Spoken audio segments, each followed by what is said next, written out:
साथियों नमस्कार। आपका अपने YouTube channel YT educational group पर बहुत बहुत स्वागत है। मैं अनिल कुमार एक बार फिर आपके सामने एक छोटी सी वीडियो लेकर आया हूं। आज उस वीडियो के माध्यम से आप लोगों को हम जो बंगाल के गवर्नर, भारत के गवर्नर जनरल और बंगाल के गवर्नर जनरल और भारत के वायसराय, बंगाल के वायसराय जो भी हुए हैं उन सब के कार्यकाल में क्या हुआ और उन लोगों ने क्या किया ये सब जान लेंगे। तो चलते हैं, देखते हैं।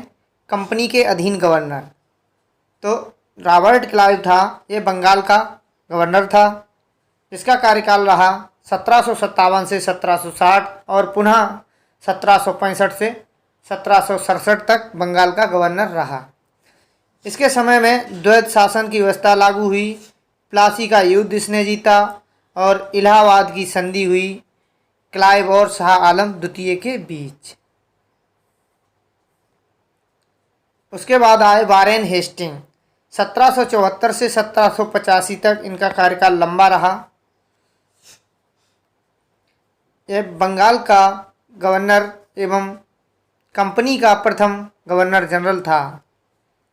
इस समय जो ईस्ट इंडिया कंपनी भारत में शासन कर रही थी तो उसने बंगाल के गवर्नर को 1773 के एक्ट के तहत जो बंगाल का गवर्नर जनरल बना दिया था। राजकीय कोषागार को इसने मुर्शिदाबाद से हटाकर कहाँ कलकत्ता ले आया था। कहाँ कलकत्ता। प्रत्येक जिले में फौजदारी तथा दीवानी अदालतों की स्थापना की। कब? 1772 ईस्वी में। 1781 में प्रथम मदरसा स्थापित किया और 1784 में सर विलियम जोन्स ने the Asiatic Society of Bengal की स्थापना की। किसके समय में? वारेन हेस्टिंग के समय में। 1780 में भारत का पहला समाचार पत्र प्रकाशित हुआ। कौन सा? The Bengal gazette. और इसको किसने प्रकाशित किया था? जेम्स ऑगस्टस हिक्की ने। किसने? जेम्स ऑगस्टस हिक्की ने। कलकत्ता उच्च न्यायालय की स्थापना इसी के समय में हुई और प्रथम आंग्ल मराठा युद्ध तथा द्वितीय आंग्ल मराठा युद्ध इसी के समय में हुए। प्रथम मराठा युद्ध जो था सलवाई की संधि से समाप्त हुआ। कब? सलवाई की संधि 1782 में हुई और द्वितीय मराठा युद्ध जो था मंगलोर की संधि 1784 से समाप्त हुआ। अब आते हैं लॉर्ड कॉर्नवालिस। 1786 से 1793 इनका कार्यकाल रहा और 1805 में भी ये गवर्नर रहे। 1793 में स्थायी बंदोबस्त पद्धति लागू की इन्होंने और स्थायी बंदोबस्त पद्धति के ये जनक रहे। और जो स्थायी बंदोबस्त योजना थी वह जॉन शोर ने बनाई थी। कब? 1793 से 98 के बीच। और जॉन शोर ने अहस्तक्षेप की नीति अपनाई थी। कौन सी? अहस्तक्षेप। इसको पुलिस व्यवस्था का जनक और नागरिक सेवा का जनक भी कहा जाता है। किसको? लॉर्ड कॉर्नवालिस को। अब आते हैं लॉर्ड वेलेस्ली। कौन? Lord Wellesley. 1798 से 1805 तक इन्होंने सहायक संधि प्रणाली लागू की। पूर्व में फ्रांसीसी गवर्नर डुप्ले ने भी यह सहायक संधि प्रणाली लागू की थी। इससे पहले इनके समय में चौथा आंग्ल मराठा युद्ध जो 1799 में हुआ था और इसमें टीपू सुल्तान मारा गया था। कौन? टीपू सुल्तान जो था मारा गया था। फोर्ट विलियम कॉलेज की स्थापना कलकत्ता में की गई सन 1800 ईस्वी में और इसने स्वयं को बंगाल का शेर और इसकी 1805 में मृत्यु हो गई थी। कब? 1805 में मृत्यु हो गई थी। अब आते हैं जॉर्ज बार्लो। कौन? George Barlow. 1805 से 1807 तक इन्होंने शासन किया। इनके समय में वेल्लोर का सिपाही विद्रोह हुआ था। फिर उसके बाद आते हैं लॉर्ड मिंटो प्रथम। कौन? मिंटो प्रथम। इनका कार्यकाल रहा 1807 से 1813 तक। लॉर्ड मिंटो प्रथम के समय में अमृतसर की संधि हुई। क्या हुआ? अमृतसर की संधि हुई 1809 में और रणजीत सिंह बनाम अंग्रेजों के बीच। कब? 1809 में। अब आते हैं लॉर्ड हेस्टिंग्स। कौन? Lord Hastings. और ऊपर जो पढ़ चुके हैं वो थे वारेन हेस्टिंग्स। इनके समय में आंग्ल नेपाल युद्ध हुआ था। कौन सा? आंग्ल नेपाल युद्ध 1814 से 16 तक। और इसकी समाप्ति जो हुई थी युद्ध की, वो संगोली की संधि से हुई थी। किससे? संगोली की संधि से। 1822 में इसके समय में टेनेंसी एक्ट या काश्तकारी नियम लागू हुआ था। अब आते हैं लॉर्ड एम हर्स्ट। कौन आते हैं? Amherst. इनके समय में क्या हुआ था जान लेते हैं। आंग्ल बर्मा युद्ध हुआ था 1824 से 26 ईस्वी में, और समाप्त हुआ था यांडबू की संधि से। कौन सी? यांडबू की संधि हुई थी। 1824 में बैरकपुर का सैन्य विद्रोह हुआ था। कौन सा? बैरकपुर का सैन्य विद्रोह। लॉर्ड विलियम बेंटिंग आते हैं फिर। तो इनको क्या किया जाता है? पहले बंगाल का गवर्नर जनरल हुआ करता था, जो 1773 में हुआ था, और अब उसे भारत का गवर्नर जनरल बना दिया गया। कब? 1833 से। तो यह भारत का प्रथम गवर्नर जनरल बना। कौन? Lord William Bentinck. Raja Rammohan Roy की सहायता से 1829 में इन्होंने सती प्रथा को समाप्त कर दिया। सती प्रथा को समाप्त कर दिया। 1835 में कलकत्ता में मेडिकल कॉलेज की स्थापना हुई। अंग्रेजी शिक्षा का समर्थन किया लॉर्ड मैकाले की अनुशंसा पर। अब इनके बाद आते हैं मेटकाफ। मेटकाफ 1835 से 1836 तक शासन करते हैं भारत में। इन्होंने जो प्रिंटिंग प्रेस थी उस पर से नियंत्रण हटा दिया, और भारतीय प्रेस या समाचार पत्र का मुक्तिदाता इन्हें कहा जाता है। किस लिए? इन्होंने प्रेस से नियंत्रण हटा दिया था। अब आते हैं ऑकलैंड। कौन? ऑकलैंड। इनका कार्यकाल रहा 1836 से 1842 तक। इनके समय में प्रथम आंग्ल अफगान युद्ध हुआ 1839 से 42 तक चला। 1839 में कलकत्ता से दिल्ली जो जीटी रोड है उसकी इन्होंने मरम्मत करवाई। किसने? ऑकलैंड ने। एलन बरो आते हैं उसके बाद में, 1842 से 44 तक शासन करते हैं।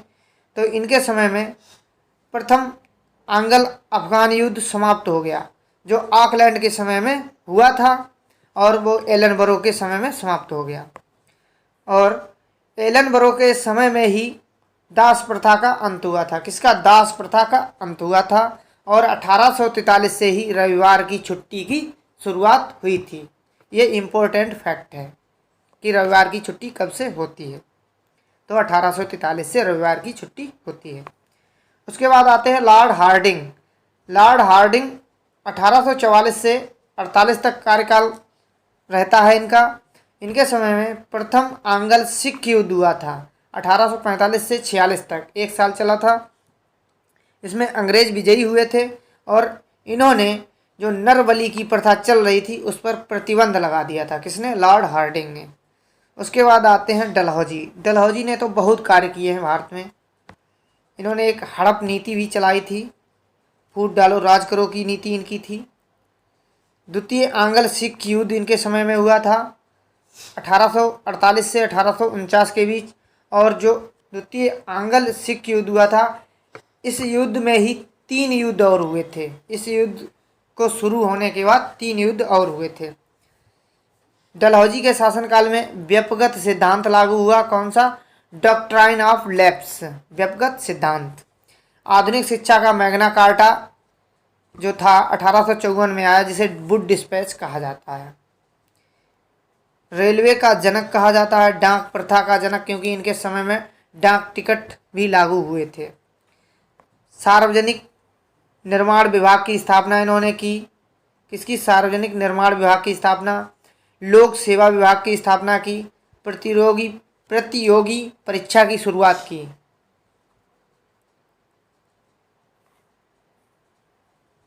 कैनिंग। इसके बाद आते हैं कैनिंग।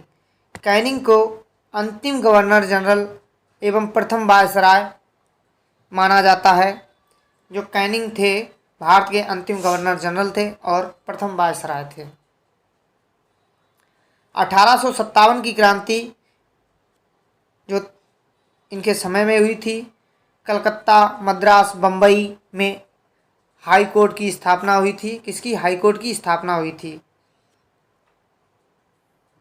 जो एक अधिनियम आता है, भारत शासन अधिनियम 1858, उसके अंतर्गत जो भारत का गवर्नर जनरल था उसे वायसराय कर दिया गया था।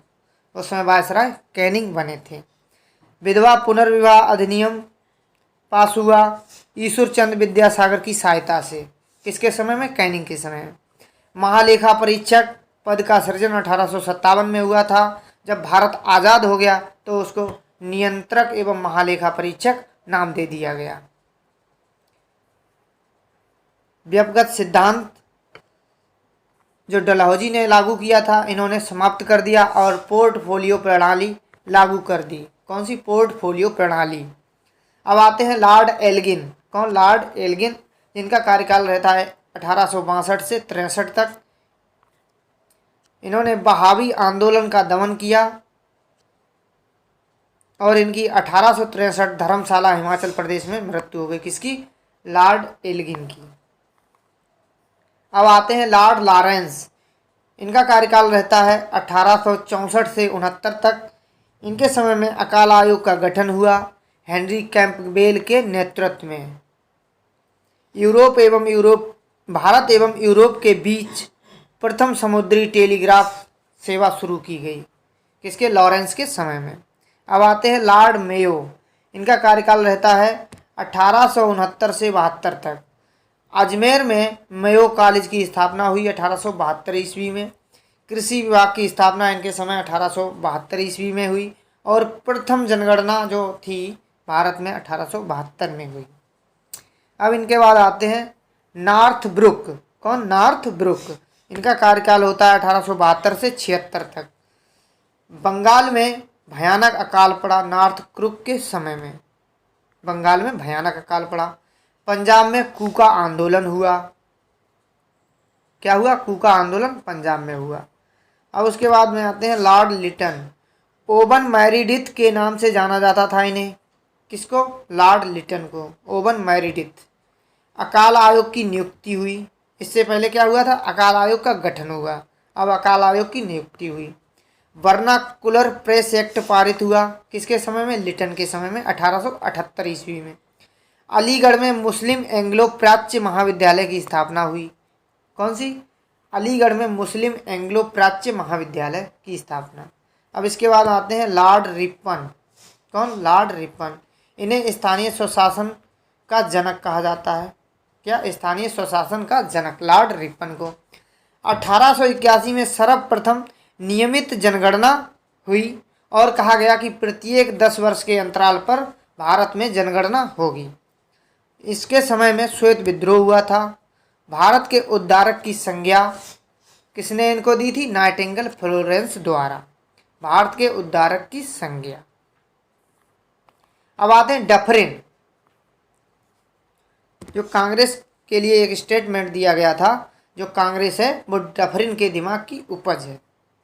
तो इसके समय में तृतीय आंग्ल बर्मा युद्ध हुआ था, 1885 से 1888 तक चला था और कांग्रेस की स्थापना 28 दिसंबर 1885 में हुई थी एओ ह्यूम के नेतृत्व में। किसके? एओ ह्यूम के नेतृत्व में। एओ का मतलब होता है एलन ऑक्टेवियम ह्यूम। अब उसके बाद आते हैं लॉर्ड लैंसडाउन। इनका कार्यकाल रहता है 1888 से 1894। 1888 से 1894 तक। इनके समय में क्या हुआ था? भारत और अफगानिस्तान के बीच डूरंड रेखा का निर्धारण हुआ था। क्या हुआ था? डूरंड रेखा का निर्धारण हुआ था। अब उसके बाद आते हैं लॉर्ड एल्गिन प्रथम तो चले गए, उसके बाद आते हैं अब लॉर्ड एल्गिन द्वितीय। इनका कार्यकाल होता है 1894 से 99 तक। कब? 99 तक। इनके समय में हुआ था भारत को तलवार के बल पर वर्जित और भारत को तलवार के बल पर विजित और तलवार के बल पर ही रक्षा की जाएगी। ये कथन इन्होंने दिया था कि कहा था भारत को तलवार के बल पर विजित और तलवार के बल पर ही रक्षा की जाएगी। इनके समय में बिहार, मध्य प्रदेश, उत्तर प्रदेश व पंजाब में भयंकर अकाल पड़ा था 1895 से 1898 तक। उसके बाद आते हैं करजन। करजन की अहम भूमिका रहती है बंगाल विभाजन में। इन्होंने क्या क्या किया? भारतीय टंकण और पत्र मुद्रा अधिनियम पारित किया, सिंचाई आयोग, रेलवे आयोग व पुलिस आयोग की स्थापना की, भारतीय पुरातत्व विभाग की स्थापना की, कृषि बैंक खुलवाए, विक्टोरिया मेमोरियल हॉल का निर्माण किया। कहाँ? कलकत्ता में विक्टोरिया मेमोरियल हॉल का निर्माण किया, गुप्तचर विभाग की स्थापना की, बंगाल विभाजन 1905 में हुआ था, जो करजन के समय में ही। उसके बाद आते हैं लॉर्ड मिंटो द्वितीय। कौन? लॉर्ड मिंटो द्वितीय। इनका कार्यकाल रहा सन 1905 से 1910 तक। कब? 1905 से 1910 तक। 1906 में मुस्लिम लीग की स्थापना हुई। 1907 में कांग्रेस का विभाजन हुआ। 1909 में मुसलमानों के लिए पृथक निर्वाचक मंडल की स्थापना हुई, जो मार्ले मिंटो सुधार 1909 में देखने को मिलता है कि मुस्लिमों के लिए अलग निर्वाचक मंडल होना चाहिए। लॉर्ड हार्डिंग द्वितीय आते हैं, 1910 से 1916 तक शासन करते हैं और इनके समय में भारत की राजधानी कलकत्ता से दिल्ली स्थानांतरित की गई सन 1912 में। 28 जुलाई 1914 को प्रथम विश्व युद्ध प्रारंभ हो गया और ब्रिटेन के राजा जॉर्ज पंचम जो थे वो भारत आए थे। कौन? जॉर्ज पंचम, लॉर्ड हार्डिंग के समय, जो लॉर्ड हार्डिंग द्वितीय थे उनके समय। चलते हैं आगे की तरफ। अब आते हैं चैम्सफोर्ड। चैम्सफोर्ड जो थे इस समय वायसराय थे। 1858 से वायसराय ही चल रहे हैं। 1916 से 21 तक इनका कार्यकाल रहा। कांग्रेस व मुस्लिम लीग का समझौता इनके समय में हुआ था 1916 में। पूना में महिला विश्वविद्यालय की स्थापना हुई। सैडलर आयोग का गठन हुआ 1917 में। रॉलेट एक्ट पारित हुआ 1919 में और तृतीय अफगान युद्ध भी हुआ था इसी के समय में।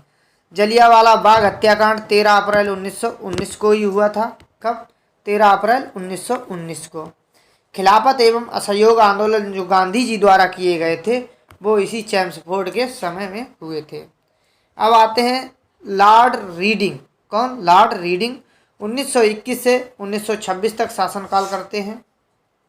क्या करते हैं? शासन करते हैं। 5 फरवरी 1922 को चौरी चौरा कांड होता है गोरखपुर उत्तर प्रदेश में। क्या होता है? चौरी चौरा कांड होता है गोरखपुर उत्तर प्रदेश में। 1923 में स्वराज पार्टी की स्थापना हुई।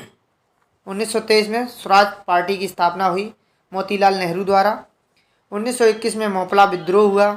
कम्युनिस्ट पार्टी का गठन हुआ एम.एन. राय की अध्यक्षता में, मानवेंद्र नाथ राय की अध्यक्षता में। 1922 से इलाहाबाद में सिविल सेवा की परीक्षा की शुरुआत हुई। कब? 1922 से लॉर्ड रीडिंग के समय में। इससे पहले सिविल सेवा की परीक्षा ब्रिटेन लंदन में हुआ करती थी। लॉर्ड इरविन आते हैं, 1926 से 1931 तक शासन करते हैं। 3 फरवरी 1928 को साइमन कमीशन भारत आया और उसका विरोध जो था लाला लाजपत राय ने किया था। लाला लाजपत राय की मृत्यु लाठीचार्ज होने से 17 नवंबर 1928 को हो गई थी। कब? 17 नवंबर 1928 को। 4 मार्च 1931 को गांधी इरविन समझौते पर हस्ताक्षर हुए। किसके समय में? इसी के समय में गांधी इरविन समझौता हुआ। अब आते हैं लॉर्ड वेलिंगटन, 1931 से 1936 तक शासन करते हैं। इनके समय में देखते हैं क्या क्या होता है। 16 अगस्त 1932 में रैमजे मैकडोनाल्ड ने, उस समय पीएम हुए करते थे रैमजे मैकडोनाल्ड, उन्होंने सांप्रदायिक पचाट की घोषणा की थी। किसकी? सांप्रदायिक पंचाट की घोषणा की। 1932 में पूना समझौता हुआ और भारत सरकार अधिनियम 1935 आया। क्या? भारत सरकार अधिनियम 1935 आया और 1935 में ही रिजर्व बैंक की स्थापना हुई थी, भारतीय रिजर्व बैंक की स्थापना। और इसी के समय में 2 गोलमेज सम्मेलन हुए थे 1931 और 32, और इससे पहले एक 1930 में गोलमेज सम्मेलन हुआ था। अब इसके बाद आते हैं लॉर्ड लिनलिथगो। कौन? लॉर्ड लिनलिथगो 1936 से 1943 तक शासन करते हैं। इसी के समय में क्या हुआ था? द्वितीय विश्व युद्ध प्रारंभ हुआ था 1939 में। 1 मई 1939 में फॉरवर्ड ब्लॉक की स्थापना की थी किसने? सुभाष चंद्र बोस ने। मुस्लिम लीग द्वारा पाकिस्तान की मांग रखी गई थी कब? 1940 में। 8 अगस्त 1940 को अगस्त प्रस्ताव आया था। क्या? अगस्त प्रस्ताव। और 1942 में क्रिप्स मिशन भारत आया था। क्या? क्रिप्स मिशन भारत आया था। 9 अगस्त 1942 को भारत छोड़ो आंदोलन हुआ और इसे अगस्त क्रांति भी कहते हैं। 1943 में बंगाल में भयंकर अकाल पड़ा था। अब इसके बाद आते हैं लॉर्ड बेवेल। कौन? Lord Wavell. 1944 से 47 तक इनका शासनकाल रहा। इसके समय में शिमला सम्मेलन हुआ 1945 में। कैबिनेट मिशन 1946 में भारत आया था। प्रधानमंत्री क्लीमेंट एटली जो लेबर पार्टी के थे वह बने थे। कौन? क्लीमेंट एटली उस समय प्रधानमंत्री बने थे लेबर पार्टी के। और उसके बाद आते हैं लॉर्ड माउंटबेटन जो अंतिम वायसराय थे भारत के।